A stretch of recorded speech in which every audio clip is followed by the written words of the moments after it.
नमस्कार, प्रदेश के सबसे भरोसेमंद news channel India news Rajasthan पर आप देख रहे हैं चुनावी चौपाल। स्वागत आप सभी लोगों का और मैं हूं आपके साथ हेमंत कुमार। तो चलिए चुनावी चौपाल का आगाज करते हैं। राजस्थान में बचे हुए दिनों में बीजेपी और कांग्रेस समेत तमाम पार्टियों के दिग्गज चुनावी रण के अखाड़े में एक दूसरे को पटखनी देने के लिए अपने सारे दांव पेच आजमा रहे हैं, तो वहीं जनता इस पूरे सियासी तमाशे का पूरा मजा ले रही है।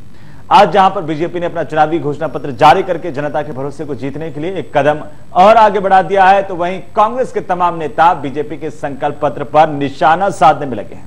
लेकिन जनता इस चुनाव को लेकर क्या कुछ सोच रही है, इस बार इसका झुकाव किसकी तरफ होगा और इसके सिर्फ कयास लगाए जा रहे हैं। लेकिन इंडिया न्यूज की टीम भी लगातार जनता के बीच में जाकर उनके मन को पढ़ने की कोशिश कर रही है, टटोलने की कोशिश कर रही है। रोजगार के नाम पर, भ्रष्टाचार के नाम पर, विकास के नाम पर जो राजनीति की, उससे आम जनता गुमराह हुई। कहते हम गांव और गरीब का उद्धार करेंगे। नोटबंदी और जीएसटी से इन्होंने गांव और गरीब खत्म कर दिए। जब भी कोई विकास की बात आती है तो यहाँ का प्रशासन रोक देता है उस विकास को। आप यहाँ एमओयू हमारी सरकार ने किया था, लेकिन उसको भी इस सरकार ने गड्ढे में डाला। राजस्थान की यशस्वी मुख्यमंत्री श्रीमती वसुंधरा राजे सिंधिया जी ने जो योजना चलाई है राजस्थान में, ऐसी योजना चलाई है जिन योजनाओं से आम जनता को और गरीब को उनका लाभ मिल रहा है। पृथ्वी आबादी में जो विद्यालय थे प्राथमिक शिक्षा देने के लिए वो बंद कर दिए गए। तो चुनावी चौपाल की इस कड़ी में इंडिया न्यूज की टीम पहुंची करौली विधानसभा में, जहां पर जनता के साथ मौजूद नेताओं की भी राय को जानने की कोशिश की और आखिरकार चलिए जानते हैं कि क्या कहती है करौली की जनता। लवानिया, आप सभी का स्वागत है इंडिया न्यूज की खास पेशकश चुनावी चौपाल में। चुनाव नजदीक है, मतदान होना है जल्द ही। राजस्थान की मुख्य पार्टियां कांग्रेस और बीजेपी अपना किरदार ढूंढने में लगी हुई है। ताबड़तोड़ रैलियां, गरजते बयान, बरसते नेता।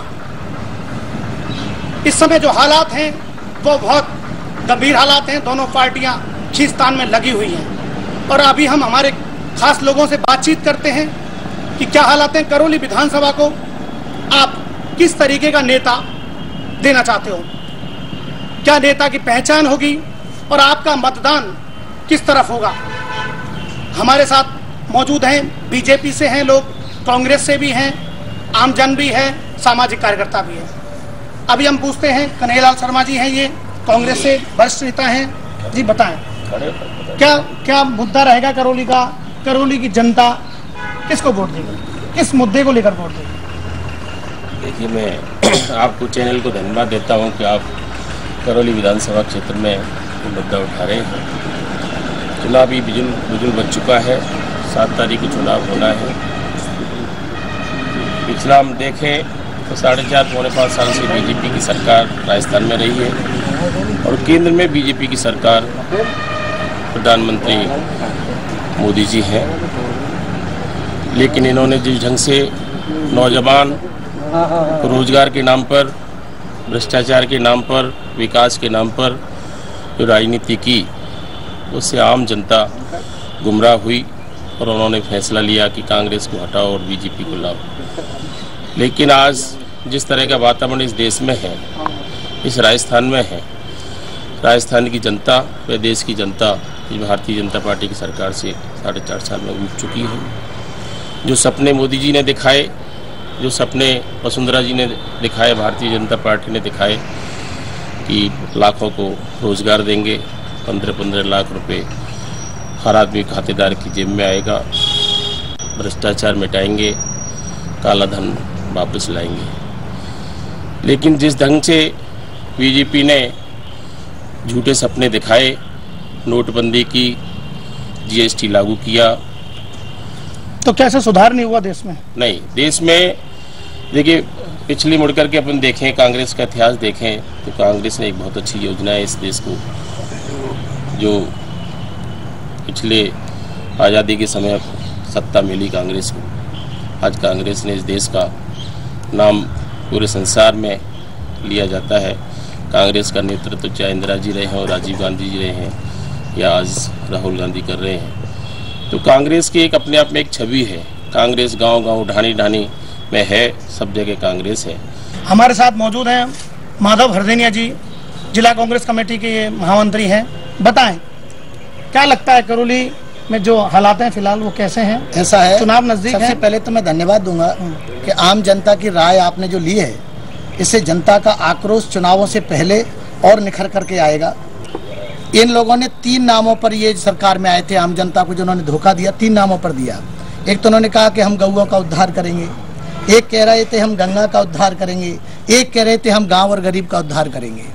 नोटबंदी और जीएसटी से इन्होंने गांव और गरीब खत्म कर दिए। हमारे राष्ट्रीय अध्यक्ष राहुल गांधी आज काला दिवस, हम पूरे भारत में काला दिवस मना रहे हैं आज। यहाँ तक मैं समझता हूँ आज जो पूरी संस्था है इंटेलिजेंस की, चलो बीजेपी ने नहीं कराया विकास, जो भी है आपकी कांग्रेस उसका गला घोंटा है उन्होंने। आज पूरा धरना प्रदर्शन पूरे भारतवर्ष में चल रहा है।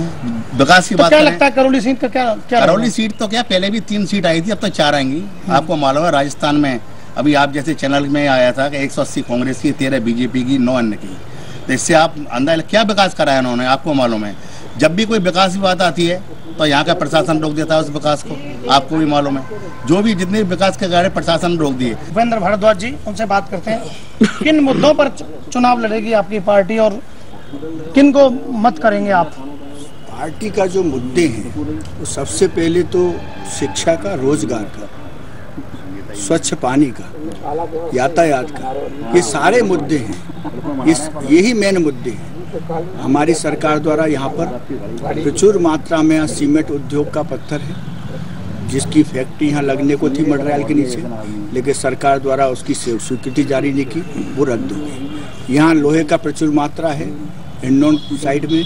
यहाँ एमओयू हमारी सरकार ने किया था, लेकिन उसको भी इस सरकार ने गड्ढे में डाल दिया। हमने हमारी सरकार द्वारा मासलपुर में स्टोन मार्ट की घोषणा की थी, लेकिन 5 साल में सरकार द्वारा एक पत्थर भी मानी रखा। कि आपकी सरकार ने जो किया, योजनाओं को चेंज करने का काम किया है, क्या कहना है इस मामले में आपका? देखो, हर राजनीतिक पार्टी एक दूसरे पर आरोप प्रत्यारोप लगाती रहती है। अभी कांग्रेस हो, बसपा हो, कोई भी हो, हमारी पार्टी पर जो आरोप प्रत्यारोप लगा रही है वो राजनीतिक गतिविधियां चलती रहती है। आप कर रहे हो करौली विधानसभा की बात। करौली विधानसभा में वर्तमान कांग्रेस के विधायक हैं। आम जनता को ही पता है बीजेपी ने क्या काम किए, क्या नहीं किए। आज पूरा देश माननीय देश के प्रधानमंत्री जी की तरफ देख रहा है। राष्ट्रवादी जो सोच उनके साथ है, काम जो करने का है। राजस्थान की यशस्वी मुख्यमंत्री श्रीमती वसुंधरा राजे सिंधिया जी ने जो योजना चलाई है राजस्थान में, ऐसी योजना चलाई है जिन योजनाओं से आम जनता को और गरीब को उनका लाभ मिल रहा है। आने वाले विधानसभा चुनाव में 2018 में करौली में पूरे जिले में 4 सीट भारतीय जनता पार्टी की होंगी। आज की जो स्थिति पब्लिक की नजर में है, ये कांग्रेस पार्टी हो चाहे बसपा, वो तो कहेंगे एक दूसरे का विरोध करते हैं। आम जनता में जो सर्वे है, आम जनता का जो हिसाब किताब चल रहा है अगले चुनाव का, वो भारतीय जनता पार्टी के पक्ष में होगा। भारतीय जनता पार्टी ही एक राष्ट्र हित को लेकर काम करने वाली पार्टी है। आपकी पार्टी ने मासापुर का स्टोन मार्ट है, करौली में जो विकास की बात करते हैं आप, करौली में जितना विकास किया है, अभी पूर्व वक्ता ही बता चुके हमारी पार्टी के, गौरव पथ हुए, शिक्षा में बहुत सुविधाएं दी हैं उनने, भामाशाह कार्ड है। पुराने काम में क्यों अटका? पुराने काम कोई ऐसा नहीं अटका। किसी काम में अगर कोई सरकार की ऐसी होगी लीगल प्रोसीडिंग नहीं आ रही होगी, वो काम नहीं हुआ होगा, वो काम हो जाएगा। आप एक 60 साल से राज कर रहे हो देश में, और जिला मुख्यालय पर है और सब लोगों को फायदा मिलता है। उनकी भी कोई मजबूरी होगी, ऐसी कोई बात नहीं है। प्रोसीडिंग में चल रही है। आने वाले 2008 के बाद, 2018 के चुनाव के बाद में करौली में रोजगार डिपो आएगी, रेल की लाइन भी आएगी। क्या विकास कार्य करवाए बीजेपी ने, और आपका इशारा और लोगों का इशारा किधर है? आने वाले चुनाव में किधर है इशारा? करौली की जनता को सबको दिख रहा है कि करौली में कितना विकास हुआ है, कितना नहीं हुआ। नेशनल हाईवे को ले लो, गौरव पथ को ले लो, या कोई अन्य काम हो, बीजेपी नहीं किया। करौली को जिला भी बीजेपी नहीं बनाया। अभी पुल की भी घोषणा हो गई, 30 तारीख को उसका टेंडर होने वाला है। मैं एक बात और बता देना चाहता हूँ कि भारतीय जनता पार्टी अभी संपूर्ण राजस्थान के अंदर एक बहुत ही बड़ा अपना वजूद रखती है, और युवा उसके साथ हैं, और वो जानती है कि सच्चाई क्या है। क्योंकि सुनार उसी पे शक करता है, सोने पर ही शक करता है। वो अगर उसके सामने लोहे के रख देंगे तो वो फेंक देगा, तो उनका शक करना भी वाजिब है। क्या मुख्य समस्या है करौली की, और लोग कहाँ उलझे पड़े हैं करौली में? किन समस्याओं को लेकर उलझे पड़े हैं? देखिए, करौली की समस्याएं तो अनेक हैं, लेकिन मैं शिक्षा और रेल पर अपनी बात कहूँगा। शिक्षा के क्षेत्र में करौली के कॉलेजों में नए विषयों की खोलने की काफ़ी मांग चल रही थी, तो विषय नहीं खोले गए। करौली में मेडिकल कॉलेज खोलना चाहिए था, तो वो धौलपुर ट्रांसफ़र हो गया। करौली के इंजीनियरिंग कॉलेज और पॉलिटेक्निक कॉलेज भरतपुर अलवर में चल रही है। करौली डांग क्षेत्र है, और यहाँ बिखरी आबादी में जो विद्यालय थे प्राथमिक शिक्षा देने के लिए, वो बंद कर दिए गए। तो शिक्षा के क्षेत्र में जितनी अवनति करौली की इसके समय में हुई है, इतनी कभी नहीं हुई। अब मैं रेल की बात करूंगा। पिछले 18 सालों से मैं रेल विकास समिति का महासचिव हूँ। जिस तरीके से लोगों मन जो है मन में कि रेल को रोका है बीजेपी, बिल्कुल भारतीय जनता पार्टी ने, माननीय वसुंधरा राजे ने और यहाँ के सांसद माननीय मनोज राजौरिया जी ने अपने निजी स्वार्थों के तहत, क्या इनके स्वार्थ रहे वो आम जनता जानती है, धौलपुर की जनता, करौली की जनता, इन्होंने निजी स्वार्थों के तहत रेल को बंद किया, जो कि एक लाइफलाइन थी पूरे दोनों जिलों के लिए और राजस्थान के लिए बहुत विकास में मील का पत्थर साबित होती है।